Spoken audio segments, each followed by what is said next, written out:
General Bajwa ने डोरनलू के कहने पर सब किया, इन्हें अदालत बुलाऊंगा। अडियाला जेल में सहाफियों से गैर रस्मी गुफ्तगू करते हुए साबिक चेयरमैन पीटीआई का कहना था कि साइफर केस में जनरल रिटायर्ड कमर जावेद बाजवा और अमरीकी सफारत खाने के ऑफिशियल्स को गवाह बनाऊंगा। इमरान खान का मजीद कहना था कि साबिक आर्मी चीफ कमर जावेद बाजवा ने डोरनलू के कहने पर सब कुछ किया। जनरल बाजवा को अदालत बुलाऊंगा। एक सवाल के जवाब में इमरान खान का कहना था कि मुझसे किसी ने मुज़ाकरात नहीं किए, लिख कर देने को तैयार हूं कि इलेक्शन पीटीआई जीतेगी। इमरान खान का कहना था कि मुझे जिस तरह पकड़ा गया सब एक प्लान था। नवाज शरीफ लंदन प्लान के बाद पाकिस्तान आए, जेल में किसी मुश्किल में नहीं, जेल में रहना इबादत समझता हूं। खावर मोनिका के इल्जामात पर रद्द अमल देते हुए इमरान खान का कहना था कि मैंने बुशरा बीबी की शक्ल देखी ही तब थी जिस दिन निकाह किया था। बच्चों को अपनी वालदा के खिलाफ बयान देने का कहा जा रहा है। साइफर केस में इमरान खान और शाह महमूद पर 12 दिसंबर को फर्द जुर्म आयद की जाएगी। अडियाला जेल में साइफर केस की समाअत सीक्रेट एक्ट के तहत कायम खसूसी अदालत के जज अबुल हुस्न जुल्कर रैन ने की।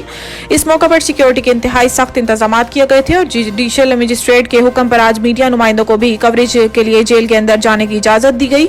अदालत ने करार दिया कि साइफर केस में इमरान खान और शाह महमूद कुरैशी पर 12 दिसंबर को फर्द जुर्म आयद की जाएगी।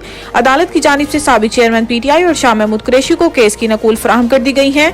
पाकिस्तान तहरीक इंसाफ के वुकला की जानिब से केस की नकूल फराहम न करने की इस्तदा की गई थी। सुप्रीम जुडिशल काउंसिल में शिकायत जस्टिस मुजाहिर ने रजिस्ट्रार के नोटिस का जवाब जमा करवा दिया। जस्टिस मुजाहिर नकवी ने जवाब की कॉपी सुप्रीम कोर्ट के 3 रुकनी कमेटी को भी भिजवा दी, जिसमें कहा गया है कि मैंने 2 आईनी दरखास्तें सुप्रीम कोर्ट में दायर कर रखी हैं। मेरी दरखास्तों पर ताहाल नंबर नहीं लगाया गया। ये आईनी दरखास्तें 3 रुकनी कमेटी के सामने रखी जाएं और मेरी दोनों आईनी दरखास्तों को समाअत के लिए मुकर्रर किया जाए। जस्टिस मुजाहिर ने जवाब में कहा कि असिस्टेंट रजिस्ट्रार ने पूछा मैं अपनी दरखास्त की पैरवी चाहता हूँ या नहीं। रजिस्ट्रार को इख्तियार नहीं कि आईनी दरखास्त के काबिल समाअत होने का फैसला करे।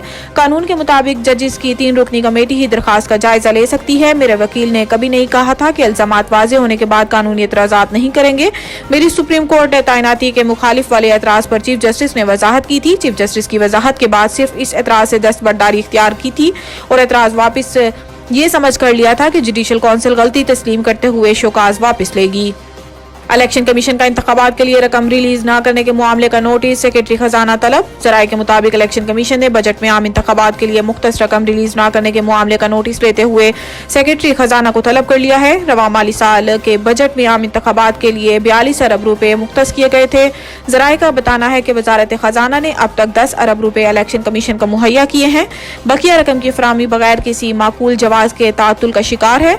जराये का कहना है कि 8 फरवरी 2024 के आम इंतखाबात के इनेकाद के लिए इलेक्शन कमीशन को फौरी तौर पर 17 अरब रुपए दरकार है। जराये के मुताबिक chief election commissioner Sikandar Sultan Raja ने रकम की फराहमी से मुतल्लिक निगरान वजीर आजम अनवारुल हक काकड़ को भी आगाह करने का फैसला किया है। रकम फराहमी से मुतल्लिक वजीर आजम को आज तफसीली खत भी लिखा जा रहा है।